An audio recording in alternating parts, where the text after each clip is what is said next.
Yo, what the fuck is good, boys? Today we got the draft guide. Came out, RonStewartDraftGuide.com. It's got my tiered rankings. I've been hyping it up for the past couple weeks. It's out. It's available. Go and fucking get it. It's only $10. If you want to dominate your drafts and you want to dominate your home leagues and you want to stick it to fucking your boy Jerry, who fucking sucks at everything, dude, get this draft guide. I know the 21 subscribers got my back. Get this draft guide. I'm telling you, I guarantee you make the playoffs if you follow my draft guide. Every draft guide has the list. It's got fucking It's got 1, 2, 3, all the way to 200, and you just sit there and cross it off. Those draft guides are respect. Fine, those are cool, but I'm telling you, the new wave of draft guides, when you get a whole list like that, you don't get a feel for positional scarcity. So you're getting the highest player available, but you're not thinking about who's left. At running backs, there's only maybe 30 good running backs available, whereas wide receivers you can go deep as 50. So you're not taking into account the positional scarcity. So with mine, I have tiers going across the board from running back, wide receiver, tight end, quarterback.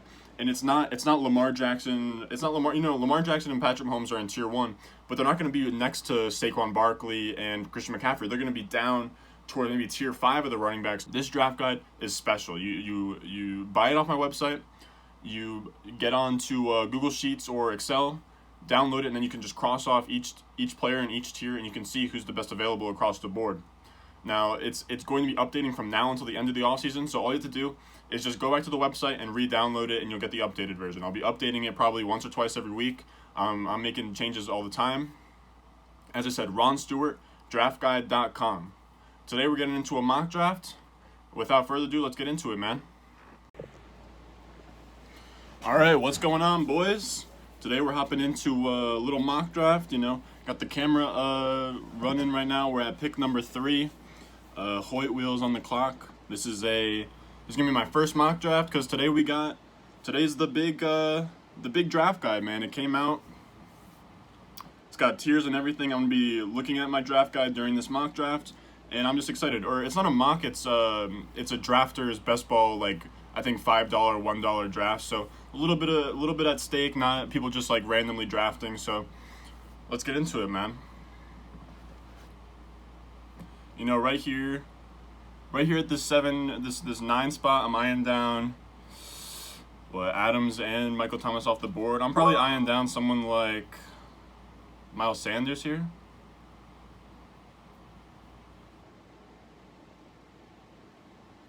I'm probably taking... No, this is probably a Derrick Henry spot for me.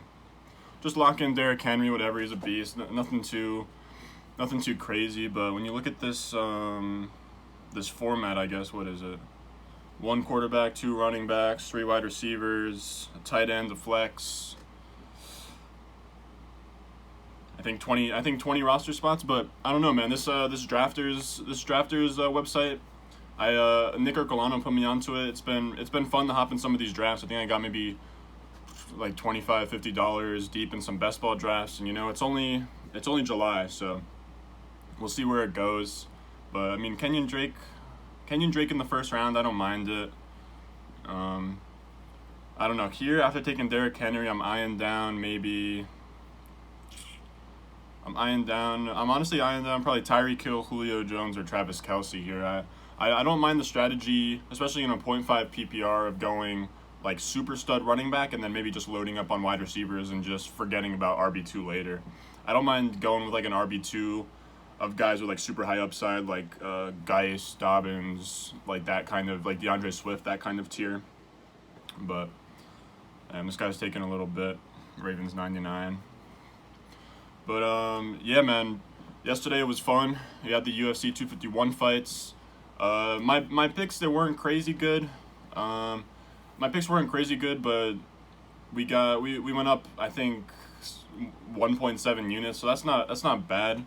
But I was hoping for a little bit more. The Masvidal fight was a huge letdown.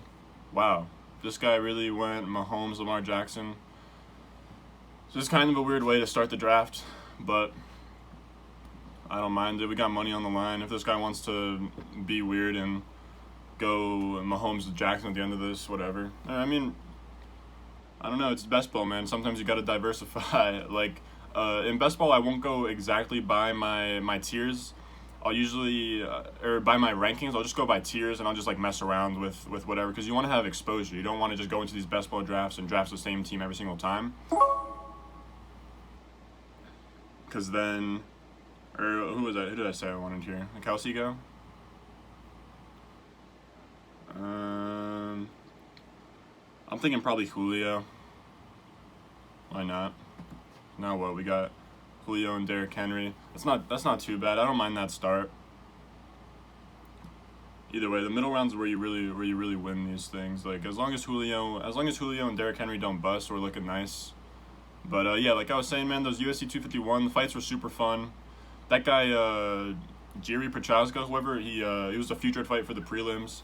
Knocked the fuck out of Ozdemir. I wasn't expecting that. Or I mean, I had a bet on a KO, but it was kind of just like a Hail Mary bet. But man, coming into the UFC on your first fight and just lighting the fuck up out of Ozdemir, that's crazy. Ozdemir is not crazy, but I mean, he got a split decision versus Dominic Reyes, so he's respectable for sure, man.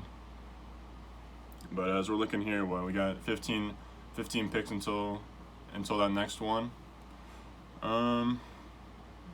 What am I looking at here?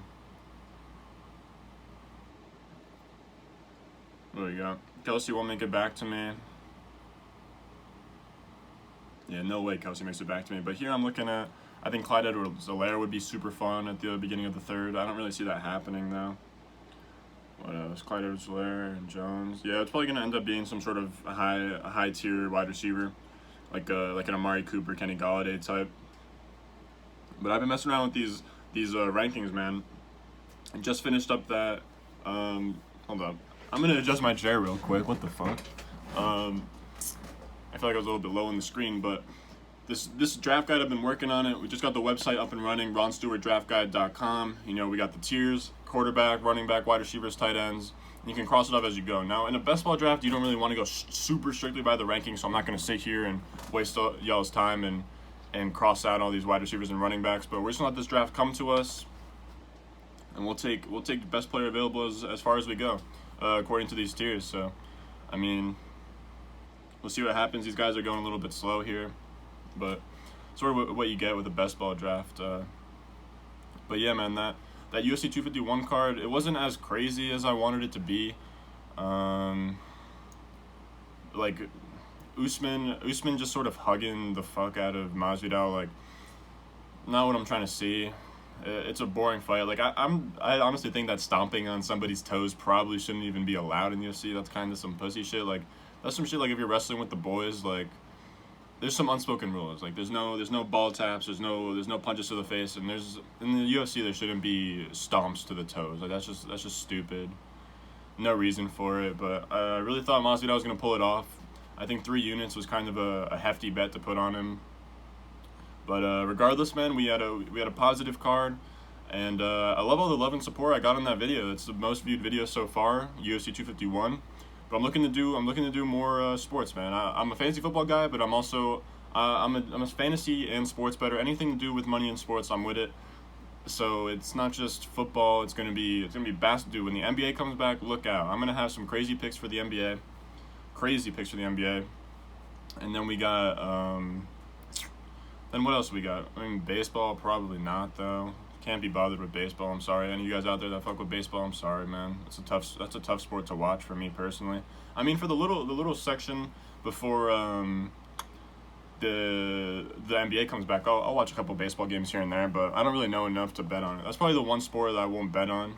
I'll bet on college and football or college and professional football and basketball. And then UFC, some boxing, and then like hockey maybe, and then definitely not baseball.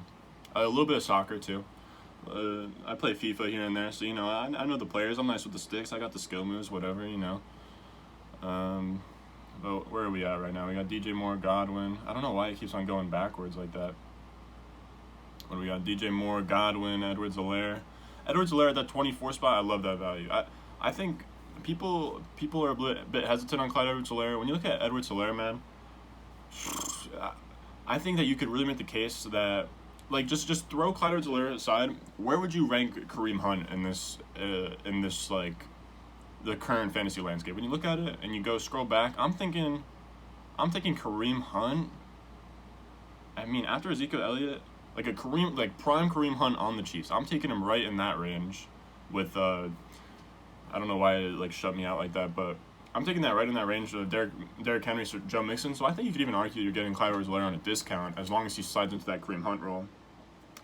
Which, like I said in that one video with the tier 3 running backs, there's no reason to draft a running back in the first round like that if you don't plan on using him. Like I know Damian Williams, he's good, he balled out, but he's a fifth. He's like, I think he's undrafted, and he was a Miami Dolphin before he was a Chief. Like I'm not really buying into him being a long term guy. I mean, Fournette here at 28 is really early for Fournette, but Fournette's a guy I've been back and forth on. He started on my rankings probably around like RB 24, and now he's starting to. I think right now, if I look at it, I have him right behind Austin Eckler right now. So I mean, I don't really mind him in that range, but what is that? Middle of the 3rd round. It's a tough spot to take him there. Who are we looking at here? Mike Evans is on the board. Right now I'm looking at Mike Evans. Man, DeAndre Swift. I'm not sure why he's so high. This is just like the default rankings on drafters, so who knows what's going on here. But what do we got? We got Mike Evans still up here. So Mike Evans is my pick if nobody takes him. Is Kittle still here? No way. Oh! You hate to see that, man. somebody just sniped Evans from me. Who do I got up next here? Man. I'm looking at Juju. Calvin Ridley up here? Wow, Calvin Ridley's low on this list. I'm looking at Juju. I'm looking at Jonathan Taylor. Is he going around here? 36 is ADP. Man, none of these picks feel good at all, I'm be honest with you guys. I think it's best ball. Like, what the fuck? Why not? I'm liking OBJ here. Yeah, why not, man? Go OBJ. OBJ, he's not the next guy up in my rankings. It would have been Juju, but like I said, you diversify. I've already got plenty of Juju. And Odell's one of those super high upside guys where in best ball, I don't mind taking a swing on Odell Beckham because in a best ball, in any league you're playing to win the championship, but in best ball, even more so. There's no, you can't play it safe in a best ball league. You just got to go for the upside, lock in that production. Now at this spot, what are we looking at here? I got 2 wideouts, a running back. What wide receivers we still got on the board? I mean, you look at everybody. Like, I'd imagine these drafters guys probably going off of whatever the ADP is on this website. And that's the thing. You gotta know what you're drafting on. You don't want to if you are drafting on ESPN, but you've been looking at ADP from like Yahoo. You gotta use your site to your advantage because most of these guys that don't really know what they're doing, they're just gonna be looking at the ADP on the website and be like, oh, like he looks good out of these guys, but you look at this list. What they got Damian Williams ahead of Chris Carson. Like, what are we doing here, boys? This is drafters. Like, this is kind of fucked up, my boys. But it be what it is, man. I'm liking Jonathan Taylor. Oh, jeez, man. Not the double snipe. I mean, Jonathan Taylor. Like when you think about it, like pick 36, like that's tough. And Jonathan Taylor's been somebody I've been going back and forth on. Right now, he's the highest he's been in these rankings so far. I got him in that next tier after that Clyde Edwards-Helaire, Austin Eckler tier. He's in there with guys like Fournette, Gordon, Chris Carson, James Conner, Todd Gurley. So, I mean, I got him in that echelon. It's just tough to project his workload early on when you have Marlon Mack and you have Nyheim Hines. But dude, that offensive line with Jonathan Taylor, I mean, if you've seen what Jonathan Taylor did in college and what he did at the Combine, it's mad tough to pass up on that. So I like his upside. I mean, in best ball, it's not bad. In a seasonal, you gotta get him because he's a league winner type. Oh man, a little bit of a run on running backs here. I mean, this might. I hate to submit to a run on a position. Melvin Gordon's still up here. Damn. Wow. So it seems like wow. Okay, we're gonna go with the a little bit of a modified RB, modified 0 RB here, I guess. I mean, I think I think AJ Brown's a fun guy to put on the squad. I don't mind this team so far. Is what we start 3 wide receivers too. Yeah, I don't mind that at all. Calvin Ridley went next. Now I have Ridley higher than AJ Brown on the rankings, but like I said, when you have 2 guys ranked back to back, even if you feel super strongly, like you have to remember when you really zoom out and you think about the outcomes that a season could have. Even if you are super sure that Calvin Ridley is better than AJ Brown, it's not bad to just take a shot on AJ Brown in a draft and just roll with it. I want to have my teams looking different, because if all your teams look the same, then you might as well, instead of just playing in like a bunch of like $1 to $10 best ball leagues, just go high stakes, $150, $300, and just draft that one team you love to draft. Because if you're gonna go into best balls and draft the same team over and over and over again, not only is that boring, but it's stupid with like the whole putting your eggs in one basket thing, man. It's not a smart investment. It's never a good idea. What are we looking at here? Wow, DeAndre Swift at 40. DeAndre Swift's starting to creep up, and I took him. I'm in that Scott Fish Bowl league. The one ran by Scott Fish, and it's got like, I think a couple thousand people in it. Has all these divisions, and it has a really weird scoring system. But I don't usually go 0 RB, but I ended up going 0 RB. I think I went Lamar Jackson, Mark Andrews, and Mike Evans. Devontae Adams, Mark Andrews, Mike Evans to start out, which is super sweet. And there's tight end premium, and it's super flex, so that's why I took the quarterback and tight end so early. But I just took best player available along the way. And my RB1 is DeAndre Swift. I'm not feeling too good about that. But I mean, DeAndre Swift, he was a stud at Georgia when you look at it.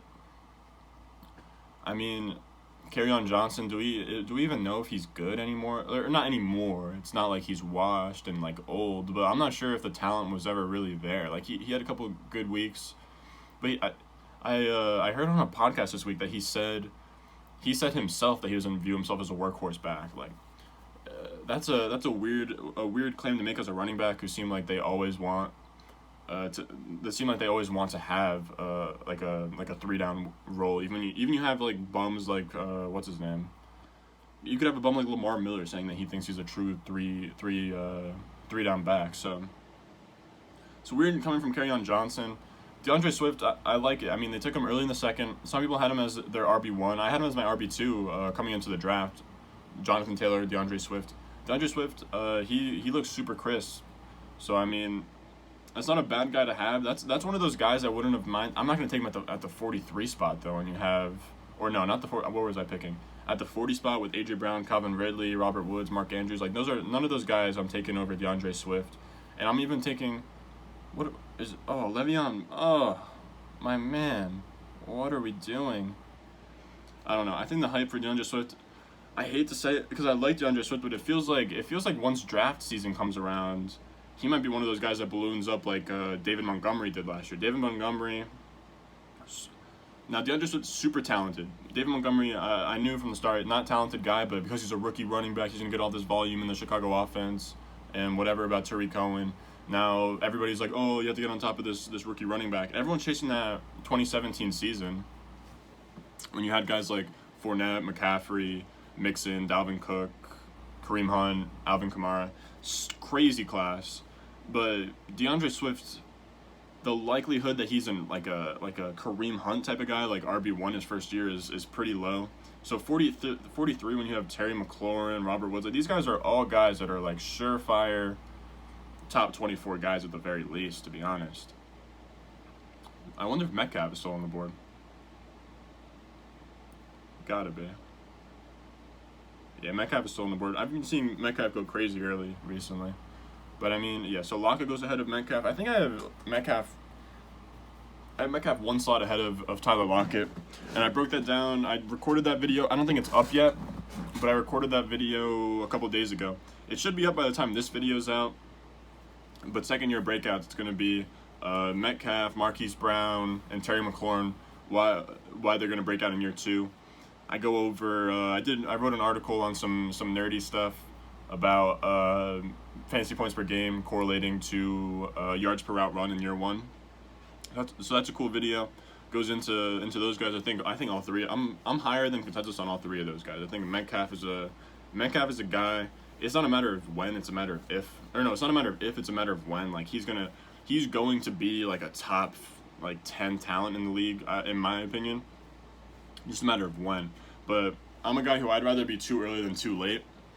So why not fire up DK Metcalf? Like when you look at his skill set and Russell Wilson, he could really do something huge this year. But oh man, David Johnson at 52. I don't mind that pick. That's just an like T.Y. Hilton and David Johnson. Those are ugly picks. Like those are picks where I do not feel good at all about taking those guys. Just because David Johnson, I'm not sure how much juice he has left. Like, yeah, people love to say like through the first 6 weeks of the season, that he was going crazy, but you have to look at it. He wasn't very efficient. It was PPR, so he was getting a lot of catches. But when you look at just like him on the ground and like touchdown luck, the game logs are not pretty for that boy David Johnson. Cam Akers here. I love that pick. I got Cam Akers a little bit higher than consensus. I was hoping that he fell to me here. Damn, another running back run right before my pick. I'm not sure I like any of these guys on the board. Well, it depends. Maybe I'll take Metcalf here. Is McLaurin up here? No. Damn, if Le'Veon Bell is still up there, well, all right. I guess we got a flex in this league. Yeah, flex. Okay. That's a big thing for me. Let me make this pick. I'll get into it real quick. But I'm a big guy of like I don't care about the positions when I'm drafting. I just go best player available. You have to think about scarcity a little bit. Like running back's gonna run out towards the end, so you might as well grab somebody at some point. But if you got 3 wide receivers in a flex spot, I don't see any problem with going 4 wide receivers and 1 running back through 5 rounds. There's no need to be like, oh, I have too many wide receivers. It doesn't matter where your strengths are coming from. It just matters where the points are coming from. And if as long as you're not drafting guys who are gonna sit on your bench and collect dust, there's no reason to get in your bag because your RB2 spot is lacking. But if you have a strong flex, it outweighs it. So I've always been a believer where sometimes you can even look at that RB2 spot as like a modified flex where it's like he's a little bit iffy. If you start a guy like Kareem Hunt in the RB2 spot, a little bit iffy, a guy that you probably could have been in your flex had you taken a good RB earlier. But it doesn't matter it doesn't matter where he's at. That's what I'm saying. People get too caught up in that bullshit of fantasy where, oh, I need to have like a super balanced team. Like it doesn't fucking matter, man. You just need guys when it comes down to it, you just need guys who are going to score points on your team. That's it. Like people love to overthink and, oh, I need to have my team look super symmetrical, and I'll see guys that they'll draft a team like I'm doing right now, so it'll be like 4 wide receivers and a running back, and then right out of the draft they're gonna try and trade like DK Metcalf like I have, and they're gonna try and bundle Metcalf and another guy so they can get a cool RB2 just so their team looks prettier. Like it doesn't gotta look pretty, man. You just have to get points. You just have to score points every week. If you have, as long as he's not on the bench. Now if that Metcalf pick he's on the bench, then I could see it. Damn, what are we looking at here? Is Waller still on the board? Kind of messing with Waller here, man. Yeah, we're gonna go Waller. Why not? Now look, I know we're taking a little nap on the RBs. I know I'm sleeping on the position, but look, there's nobody there that really attracts. Oh man, there's really nobody there that I'm really messing with, to be honest with you guys. What are we looking at? I mean, Dobbins could have maybe been cool there, Geist, but I think this guy Geist is an ADP of 81. If I could get Geist to fall to me, I'm loving that. Not sure what to think about Raheem Mostert though. Raheem Mostert's been somebody I'm lower on recently, but I'm not sure what the likelihood is that he gets traded. He's a guy he's never had like a long-term contract anywhere. He had one, like, was last year even a breakout? Like Tevin Coleman got hurt, he filled in. He did. Oh wow, Mostert goes right there. But he comes in. Don't get me wrong, the guy, like, he kind of balled out a little bit, and I can respect him for that. But I'm not sure at like 28, 29, whatever his age is, that he can just get traded. And he not only has to get traded, he has to go there and he has to sign a long-term deal. So what are we doing here, Raheem Mostert? There's no way. I'm not sure I can even think of a team. Miami Dolphins got a running back. Like maybe the Buccaneers, but like what are we doing here? There's no, why would somebody, unless if it's like a 6-round pick to get a running back and then sign him for like a 3-year, $4 million a year deal? Like this, I don't know, it doesn't make a lot of sense. And it makes me want to move Tevin Coleman up, but I'm just not sure that I'm just not sure that Raheem Mostert moves.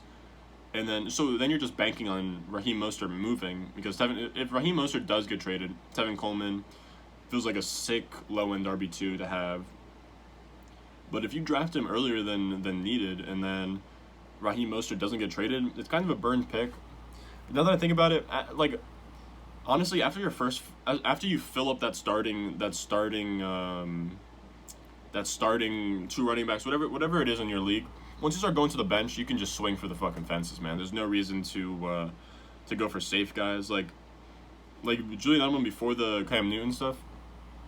No reason to be taking Julian Edelman late, or guys like a Cole Beasley. Like, what is Cole Beasley really doing for your squad?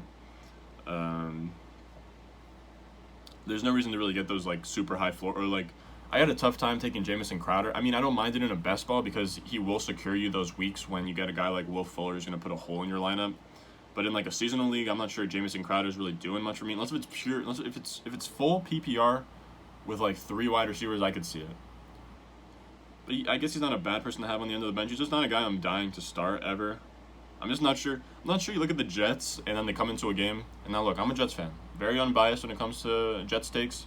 I'm not sure Jamison Crowder will go into a game where you're like, damn, that's a juicy matchup. I want to start Jamison Crowder this week. Like, dude, Sam Darnold playing quarterback. Like, now Sam Darnold, he's my guy. Ben rocking with him.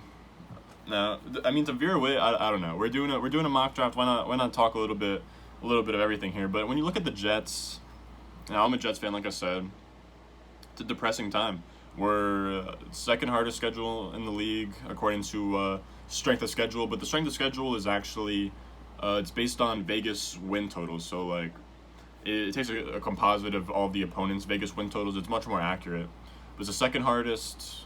Our roster on paper sucks, and then Jamal Adams, who knows what's going on with him. It's just tough. Now Sam Darnold, he needs to do something, and it's so tough to expect much from him when our number 1 receiver is Jamison Crowder. Like, is Jamison Crowder even on the field for 4 receiver sets in Kansas City? I don't know. It's tough. We have a guy. Our number 1 receiver is a guy who might not get much playing time on competent teams. So I mean, I love the Denzel Mims pick. I'm just not sure that pans out in year 1. I love that pick for the future, but it's tough because now if they have a losing season, let's say they go 2-14 first overall pick. What's stopping the Jets from just drafting Trevor Lawrence and being like, see ya, Sam, like, sorry, man, and just hit him with a Josh Rosen. So who knows what's going on there. It's just a tough time to be a Jets fan these days, but it's sad boy hours, man, with the Jets. But on the brighter side, we're picking soon. Jeez, I need a running back. Geis, where is he at? Love that boy. Now, if Geis falls to here, I'm just going to do an instant trigger. I literally don't care who else is on the board, especially because I can't start any of these guys, you know what I mean? So it'd be a quarterback, and none of those. Now, around here is where I would think about drafting a guy like Deshaun Watson, Kyler Murray. They're already off the board, and I need an RB2 desperately. If they take Geis here, oh, man, I'm not sure what I would even do if they take Geis here. If they take Geis here, I'm just praying these 2 guys don't take him. There's Kirk. I love that pick. Kirk is a sneaky pick late, boys. So I'm gonna have to make a video on him. Let's go. Marlon Mack for sure, man. Guys, this team, boys. I don't know. Derrick Henry, Geis, Darren Waller. We got 3 stud wide receivers with DK Metcalf in the slot to get those, or in the flex to get those boom weeks. I don't know. This draft is going crazy so far, but I don't know if we're gonna see this thing all the way to the end. I'm not sure who really cares about the super late. Like, I might go a couple, because dude, 20 rounds. What are we at? The timer's already at 27 minutes right now. We'll go a little bit into this. I'll probably do a couple recaps after maybe 5 or so rounds. I don't want to keep you guys around for super long. But yeah, the whole point of this video, my draft guide, man. I'm super hyped about it. It's only $10. I got a whole website for it. And I'm telling you that nobody else, this is how I've been drafting for years. Nobody else does their draft guides like this. Nobody else has these tiers. And it shows you, it's not just like, oh, here's the running back tiers, here's the wide receiver tiers. It's all side by side so that you can literally, you can line up. Now, Lamar Jackson, Patrick Mahomes, they're tier 1 quarterbacks, but they're not going to be up there with a Michael Thomas and a Michael Thomas and a Saquon Barkley. There's no reason for that. So I had them all the way down lower in tier 5 because that's where I would consider them. So, and then there's 2 more tiers. I'm looking at it right now. Then there's 2 more tiers empty of quarterback. Then you got Dak Prescott, Russell Wilson, Deshaun Watson, Kyler Murray. So it's a super comprehensive look at the draft guide, and it's not just a list. I'll never go into a draft and just have a 1, 2, 3. Like, what are we doing at that point? We don't know positional scarcity. We don't know what's going on. We don't know where the runs on positions are going. But when you look at it by position, or not by position, but as a whole, it gives you the whole picture of the draft. And I'm telling you, it's a super dope way to draft in fantasy because it gives you can start keeping track. Oh, the quarterback's about to run out. But when you have it as like one whole list, like a checklist, it's not as helpful, man. It's hard to keep track.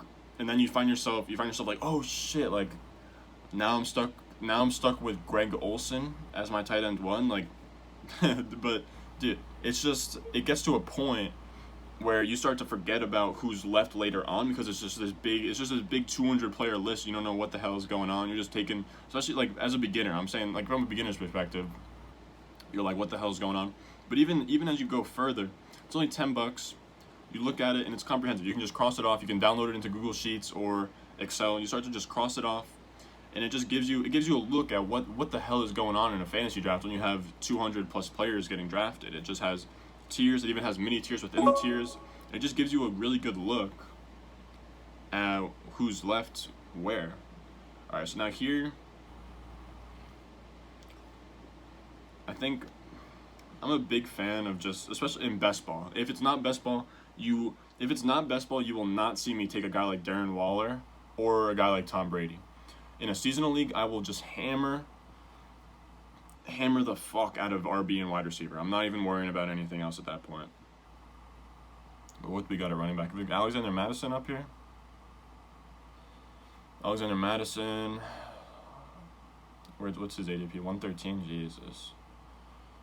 Not a Phillip Lindsay guy. I think I might just go. Yeah, I think I'm just gonna go Brady here. I think that's the move. Oh wait, Josh Allen's still there? Yeah, I'm gonna go. Unless if Matt Ryan is here, which I don't think. Oh all right, easy as that. I'll take Matt Ryan, especially because I think that we're not up. Yeah, we're not up for 16 picks. It's not a bad pick. What do we got? Like I said, we'll do. All right, so now we got the starting lineup. We'll do a couple more bench picks, and then I'll just meet up with you guys after the draft is over. I'll do a little recap, and I'll get you guys out of here on that. But look, man. Football season, I'm hoping that it happens. I'm getting a lot of drafts in. It would be a shame if Drafters has to refund this many people. And I know that's kind of selfish because COVID sucks, but look, man. The amount of people that are testing positive, Ezekiel Elliott, all that, and the way that it's not really stopping the spread in the U.S., or like the way that the spread isn't stopping at all in the U.S., it's a tough look. Tevin Coleman goes at 92. Like I said, I'm not sure what to do with Tevin Coleman, but COVID is tough because it's not really slowing down in America like it is with like the soccer leagues in Europe. So it gets tough. It feels like now we're kind of rushing into it, but I'm all for it. Just see if it sticks. We'll see. I think the NBA is going to be the true test if sports are going to work during COVID because you have all these college football teams. Well, I think the Ivy League said they're not even going to play any fall sports or just move it to the spring. Now you got Big Ten. Big Ten is the only one I can remember, but I feel like there's another conference that said that they're not going to play unless if it's only conference. So they're only going to play within their own conference. Not a big deal, but it's like, man, what is it? July 12th? I think it's like July 12th today. And well, it's not going to be July 12th when this video gets uploaded, but it's July 12th today. And when you really look at it, if it's July 12th and if it's already July 12th and we're going down to just conferences, at what point, like that feels early. At what point is it now September and we're like, oh, maybe we should just close it all down? Because I remember I remember I was watching college basketball right before the college tournament started, the NCAA tournament, and it was like, it was the morning of all of the what is it, conference tournaments. And I remember it was like everybody was looking around, who's going to cancel the tournament, who's going to cancel the tournament, and it's like SEC cancels, Pac-12, Big Ten, everything canceled besides the Big East. The Big East played the first half. Oh, what was that game? It was St. John's. St. John's versus Creighton. St. John's was going crazy in that game, and I'm telling you, they played the last game of the season. St. John's low-key won a natty championship. But man, it's crazy. It's crazy how different the times are from now, from here until what that was. Right, like that was like early March, man. I remember hoping for them to cancel March Madness and make it like May Madness. But when you look at it now, there's no way. May Madness, we thought this was gonna be a couple weeks, 3 weeks, 4 weeks. Dude, I did not leave the crib for like 2 months, my guy. This has been insane, but tough, man. We're getting sports back. I love sports. Sports is, it's such a great.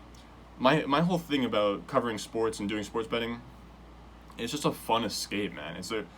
There's so much serious shit going on in life that sometimes it's just fun to, like last night, it's fun to just sweat out Volkanovski versus Max Holloway because you have money on it. It's just fun, man. And then you also making money, so it's a great time sports betting, doing fantasy sports, great watch. And I was with all the boys, or not all the boys. It's COVID time, so chill out.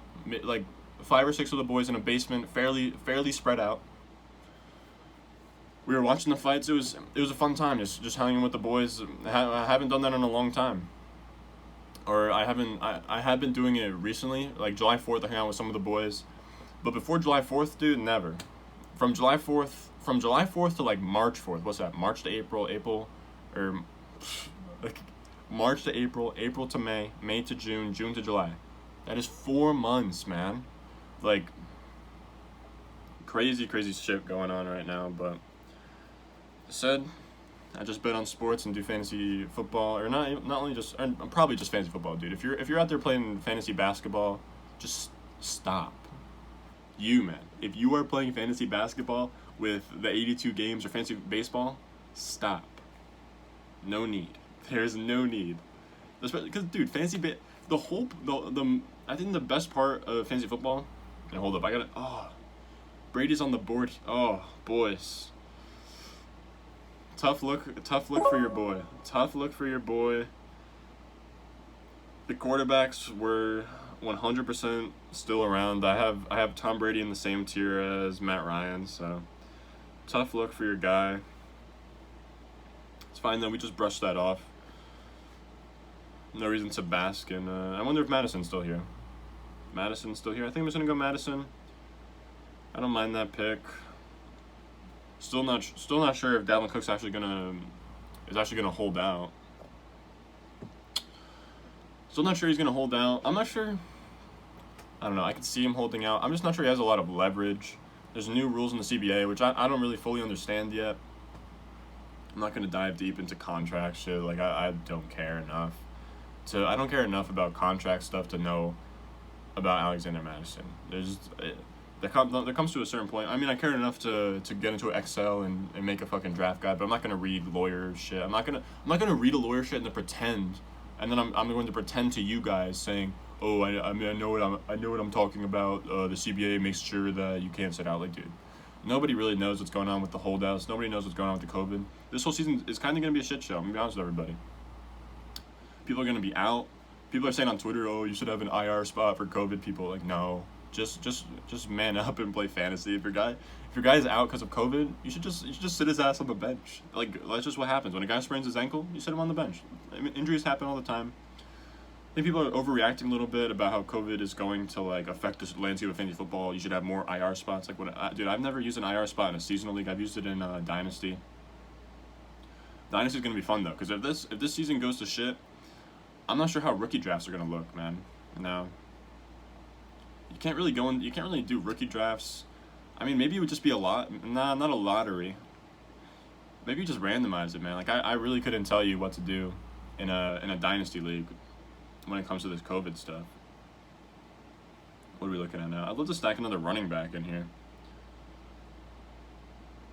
I'd love to stack another running back in here. Who do I got up next here? Now this is where it gets super weird with the running backs, man. This tier, this whole shit show, Pollard, Justice Hill. I'm still really formulating these like back end, like super back end rankings. I I have the tiers set out, but I have no clue what sets apart Sony Michel from Latavius Murray. Like it's super close. Same with Philip Lindsay. I mean, I don't really know if I'm liking Philip Lindsay these days. I think Melvin Gordon's the bell cow in that back, actually. We got Matt Breida here still, maybe. We got 25 seconds. Duke Johnson. I think Duke Johnson might be fun here. Maybe, because, hey, listen. Duke Johnson. I've been a Duke Johnson guy for far too long, and he's been nothing but disappoint. But look, if David Johnson, he's a guy who gets hurt. He's been getting hurt the last 4 years. David Johnson goes down. Maybe that boy Duke will get a nice workhorse back role for the first time in his career. That'd be pretty sick. Duke Johnson, he's the leading rusher at Miami.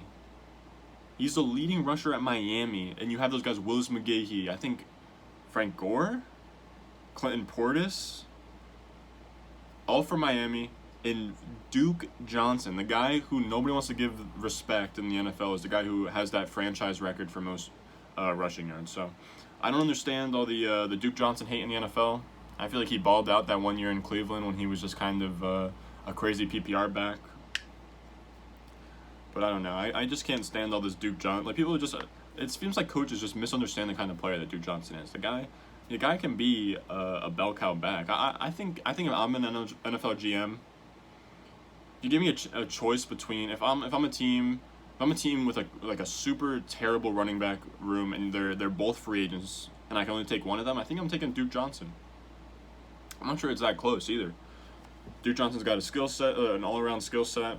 He's younger than David Johnson. He's got more juice. We still don't know what David Johnson's kind of a dead man walking. I would say that about not only David Johnson, but that when I'm ranking these guys, when you look at David Johnson, Le'Veon Bell, Todd Gurley, James Conner, Melvin Gordon, what kind of juice do these guys still got in the tank? You got to really think about it, because you don't want to draft a running back that just nukes your RB2 spot, especially in the first 5 rounds.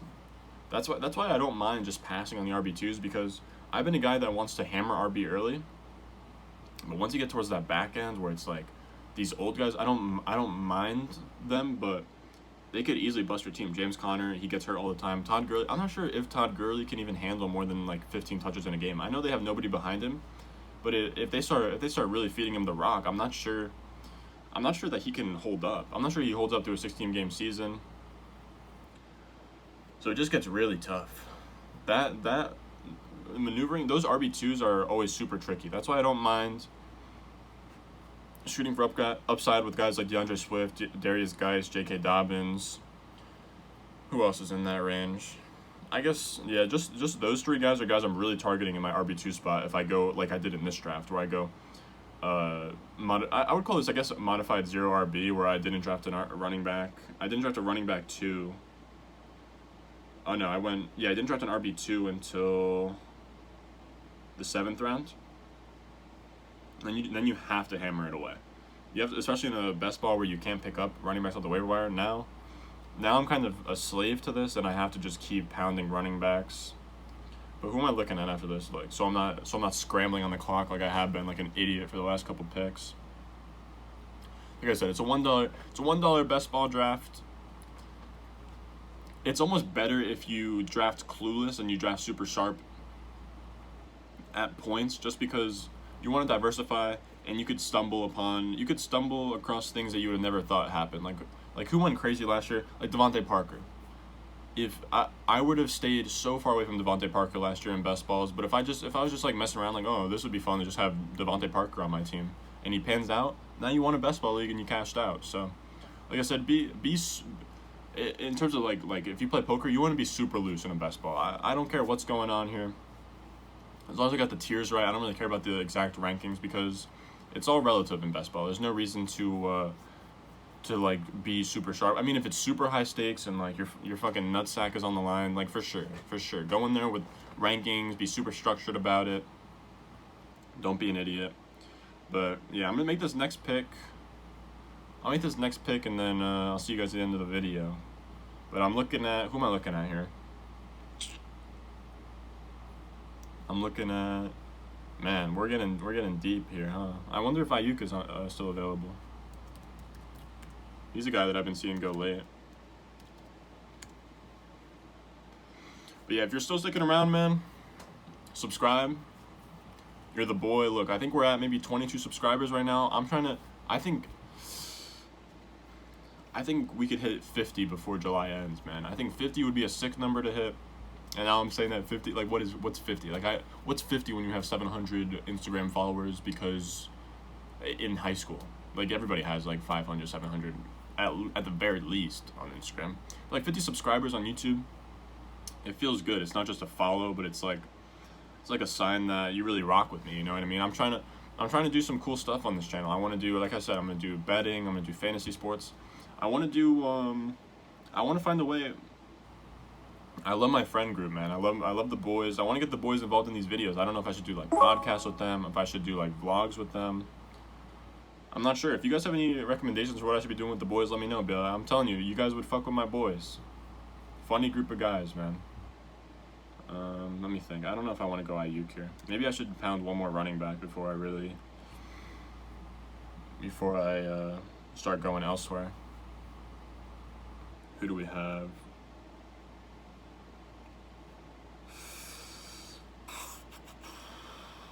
I'm probably gonna go Ayuk here, honestly. I think Ayuk's not a bad pick. Is somebody like CeeDee Lamb on the board? Actually, I wouldn't mind going Antonio Gibson just to kind of walk him in there with, it depends on how late he's going, though. What is going on here? Oh my goodness. Alright, I think that we are going to go with Baker Mayfield. I feel like that might be the move here. Wow, who'd they pick for me? Jared Cook. Sick pick from the CPU. It's a tough break, but we're gonna roll with it. Second tight end locked in. I got another pick here, and that's Baker Mayfield goes the next pick. So I got cheese there.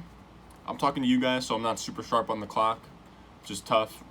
Hey man, but I think I got 22 subscribers. I'm a professional. I'm no amateur, so I gotta be better. I gotta stay on the clock and stay on my P's and Q's. But like I said, I'm gonna see you guys after the draft is over. We'll do a little recap. Send you guys out of here on that. All right, I'll be back in a little bit. All right, man, just finished up this draft. Let's break it down a little bit. Remember, this is I think it's either 0.5 PPR or PPR, not sure, but it's 2 running backs, 3 wide receivers, a quarterback, tight end, and 1 flex, and then you just have the bench. So look at quarterbacks. We go Kirk Cousins and Matt Ryan. Love those values there. We got 2 quarterbacks, super solid. It's not a super flex league. There's no reason to go any more crazy than that. Now, if you do go super late QB in a best ball, you're going to want to get maybe 3 quarterbacks, guys that are in that Joe Burrow, Ryan Tannehill, Teddy Bridgewater range. But I decided let's just get 2 solid quarterbacks. Let's not even worry about it because we already have too much uncertainty with the running back position. Now, running back, there's 20 rounds. I had to go a little heavy on running backs. I think we got 7 here. I went with Derrick Henry. So we have Derrick Henry, put him aside, stud RB1. That's locked and loaded. Now, I would call this a modified 0 RB draft because we go Derrick Henry first, and then I didn't even worry about our running back until like the 7th round. So we go Darius Geis, love that as a RB2. Then we go Alexander Madison. If Dalvin Cook goes down, that's an RB1. Duke Johnson, David Johnson goes down, that's an RB1. Damian Harris could get good looks in New England. As I said, AJ Dillon could get some really good looks in Green Bay with goal line looks and Aaron Jones injuries, anything like that. Then Adrian Peterson, he's going to have his weeks over there in Washington, especially if Darius Geis goes down. So all of those guys, and basically depending on those 5 guys, just have weeks. You know, their backup running backs are going to have weeks where they come in. Alexander Madison will come in and he'll give Dalvin Cook a breather. Maybe he puts up 15 points one week. All you have to do is because it's best ball, you don't have to predict it. You just need to piece together week by week and make it work with those guys. So I like that running back core. But now let's take a look at the wide receivers and the tight ends. So you got AJ Brown, DK Metcalf, Odell Beckham, and Julio Jones as our core 4 guys, and then I slept on the rest. Those are 4 super solid dudes, guys that can blow up any week pretty much. And you got Curtis Samuel, a guy who can blow up. Andy Isabella, Traquan Smith, Hunter Renfrow had some sick weeks last year. So those wide receivers, I'm super comfortable with those wide receivers. And then at tight end, we have Darren Waller, locked in stud. And then I take 2 tight ends just in case. Darren Waller might disappear in a game or two. So we got Gerald Everett and Jared Cook, who I didn't pick, but it's fine. It's chill. You gotta face adversity. Sometimes the CPU is gonna auto pick a draft for you because you weren't in time. It's fine, man. The professionals overcome adversity. Big time players step in big time games. So there's no reason to get too in your bag about Jared Cook on the team. He'll have his weeks in New Orleans. I'm not even fazed about it. And Gerald Everett, I love him super late in best ball drafts because they're going to play a lot of 12 personnel, which is, like I said, it's going to be wide receivers and then 2 tight ends because they shipped out Brandon Cooks. So now Josh Reynolds, he's cool, but they're not going to play him in the slot that much. Or they'll have Cup in the slot, but they'd rather have Everett on the field than Josh Reynolds. So they're going to have 2 tight ends, and Higbee's that guy. But if Gerald Everett's also out there, he's going to have his weeks too. So love that for best ball. Love this team. Could easily see this team winning it all. I thought that mock draft went pretty well. And as I said, I was using the tiers for the whole thing, the tiers for my draft guide. Remember, RonStewartDraftGuide.com. Super simple. You go in there, add my draft guide to your cart, you check out, you buy it $10, and boom. Rest of the offseason, you got your draft guide. Every time that I make an update, any little tweak, I'm gonna go in, I'm gonna switch the documents so that now you can just go back and re-download it and you have the draft guide that is the most updated version. I'll be tweeting that out. So go to my Twitter at Ron Stewart @RonStewart_ on Twitter. That's going to have, every time that I update my draft guide, I'll let my Twitter followers know. And go down below, subscribe. We got, I think, 21, 22 subscribers right now. I'm trying to hit 50 by the end of July, man. So go down, subscribe, leave a like, comment. Let me know what you think about this draft. If you think that maybe I made the wrong pick or I slipped up here or there, let me know. This is Modified 0RB. It's something new, something fun. It's a best ball draft. Why not? So, made it this far. I really appreciate it, man. I'll see you in the next one.